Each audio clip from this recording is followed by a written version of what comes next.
ಸಚಿವ ಸಂಪುಟ ಸಭೆಗಾಗಿ ನಮ್ಮ ನಾಯಕರು ದೆಹಲಿಗೆ ಹೋಗಿಲ್ಲ. ಜಮೀರ್ ಅಹಮದ್ ಹೇಳಿಕೆ. ಸಿಎಂ ಡಿಸಿಎಂ ದೆಹಲಿಗೆ ಹೋಗಿದ್ದು ಸಿಡಬ್ಲ್ಯೂಸಿ ಮೀಟಿಂಗ್ ಅಂತ. ಸಚಿವ ಸಂಪುಟ ಪುನರ್ರಚನೆಗೆ ಹೋಗಿದ್ದಲ್ಲ ಎಂದು ಸಚಿವ ಜಮೀರ್ ಅಹಮದ್ ಹೇಳಿದರು. ನಗರದಲ್ಲಿ ಮಾಧ್ಯಮದ ಜೊತೆ ಮಾತನಾಡಿದ ಅವರು, ಸಚಿವ ಸಂಪುಟ ಪುನರ್ರಚನೆ ವಿಷಯ ನನಗೆ ಗೊತ್ತಿಲ್ಲ. ಆ ರೀತಿಯ ಯಾವ ಚರ್ಚೆಗಳು ನಡೆದಿಲ್ಲ. ಮುಖ್ಯಮಂತ್ರಿಗಳು ಉಪಮುಖ್ಯಮಂತ್ರಿ ಅದನ್ನ ತೀರ್ಮಾನ ಮಾಡಬೇಕು ಎಂದು ತಿಳಿಸಿದರು. ದೇಶದ ಪ್ರತಿಯೊಬ್ಬ ನಾಗರಿಕನಿಗೆ ಮತದಾನದ ಹಕ್ಕು ಕೊಟ್ಟಿದ್ದು ಸಂವಿಧಾನ. ಚಂದ್ರಶೇಖರ್ ಗುರೂಜಿ ಯಾವ ಅರ್ಥದಲ್ಲಿ ಹೇಳಿದ್ದಾರೆ ನಮಗೆ ಗೊತ್ತಿಲ್ಲ. ಸ್ವಾಮೀಜಿ ದೊಡ್ಡವರು, ಅವರ ಬಗ್ಗೆ ಮಾತನಾಡಲಿಕ್ಕೆ ಇಷ್ಟಪಡುವುದಿಲ್ಲ ಎಂದರು. ಬೆಳಗಾವಿ ಅಧಿವೇಶನದಲ್ಲಿ ಉತ್ತರ ಕರ್ನಾಟಕ ಸಮಸ್ಯೆಗಳ ಬಗ್ಗೆ ಚರ್ಚೆ ಆಗಬೇಕು. ಉತ್ತರ ಕರ್ನಾಟಕದ ಸಮಸ್ಯೆಗಳ ಬಗ್ಗೆ ಚರ್ಚಿಸುವುದಕ್ಕಾಗಿಯೇ ಬೆಳಗಾವಿಯಲ್ಲಿ ಸುವರ್ಣಸೌಧ ಕಟ್ಟಿದ್ದು. ಈ ನಿಟ್ಟಿನಲ್ಲಿ ಜನರ ಜ್ವಲಂತ ಸಮಸ್ಯೆಗಳ ಚರ್ಚೆ ಮಾಡುತ್ತೇವೆ ಎಂದು ಅವರು ಹೇಳಿದರು. ಮಾಜಿ ಶಾಸಕ ಆಜಂ ಪೀರ್ ಖಾದ್ರಿ ಹೆಸ್ಕಾಂ ಅಧ್ಯಕ್ಷರಾಗಿ ಅಧಿಕಾರ ಸ್ವೀಕಾರ ಮಾಡುತ್ತಾರೆ. ಅದಕ್ಕಾಗಿ ನಾವು ಹುಬ್ಬಳ್ಳಿಗೆ ಬಂದೇನೆ ಎಂದು ಅವರು ವಿವರಿಸಿದರು.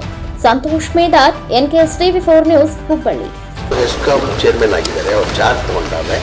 ಆ ಹಿನ್ನೆಲೆಯಲ್ಲಿ ನಾವು ನಸೀರ್ ಅಹಮದ್ ಸಾಹೇಬರು ಬಂದಿದ್ವಿ. ಆಜಂ ಪೀರ್ ಖಾದ್ರಿ SMLA ಅವರು ಹೆಸ್ಕಾಂ ಚೇರ್ಮನ್ ಆಗಿ ಮಾಡಿದ್ದಾರೆ.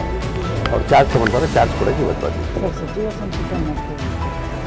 ಏನು ನಮ್ಗೆ ಇದ್ದವ್ರು ಏನು ಮಾಹಿತಿ ಇಲ್ಲ, ಆ ಥರ ಇಲ್ಲ. ನಿಮ್ಮ ಮಾಧ್ಯಮದಲ್ಲೇ ನಾವು ನೋಡ್ತಾ ಇರೋದು, ಆ ಥರ ಚರ್ಚೆ ಮಾಡಿಲ್ಲ. ಈಗ ಅದು ಆಗಬೇಕಾದ್ರೆ ಮುಖ್ಯಮಂತ್ರಿಗಳು ಉಪಮುಖ್ಯಮಂತ್ರಿಗಳು ತೀರ್ಮಾನ ಮಾಡಬೇಕಾದ್ರೆ ಇದುವರೆಗೂ ಆ ಥರ ಏನು ನಮ್ಮ ಮುಂದೇನು ಆ ಥರ ಚರ್ಚೆ ಆಗಲಿಲ್ಲ. ದಿಲ್ಲಿ ಇಲ್ಲ, CWC ಮೀಟಿಂಗ್ ಇತ್ತು CMದು. ಆ ಹಿನ್ನೆಲೆಯಲ್ಲಿ ಅವ್ರು ಅಲ್ಲಿ ಹೋಗಿರೋದು, ದಿಲ್ಲಿಗೆ ಹೋಗಿರೋದು. ಇದಕ್ಕಂತ ಏನು ಹೋಗಲಿಲ್ಲ, ಓದಂಗಿಲ್ಲ.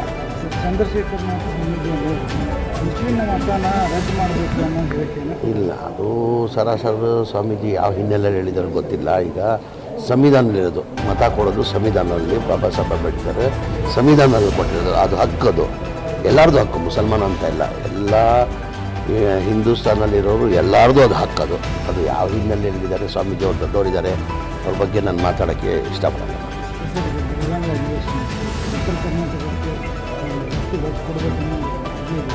ಅದಕ್ಕಂತ ತಾನೇ ಅಸೆಂಬ್ಲಿ ಮಾಡಿ ಅದೇ ತಾನೇ ಚರ್ಚೆ ನಡೀತಾ ಇರೋದು. ಆ ಹಿನ್ನೆಲೆಯಲ್ಲೇ ವಿಧಾನಸೌಧ ಕಟ್ಟಿರೋದು ಬೆಳಗಾಮಲ್ಲಿ.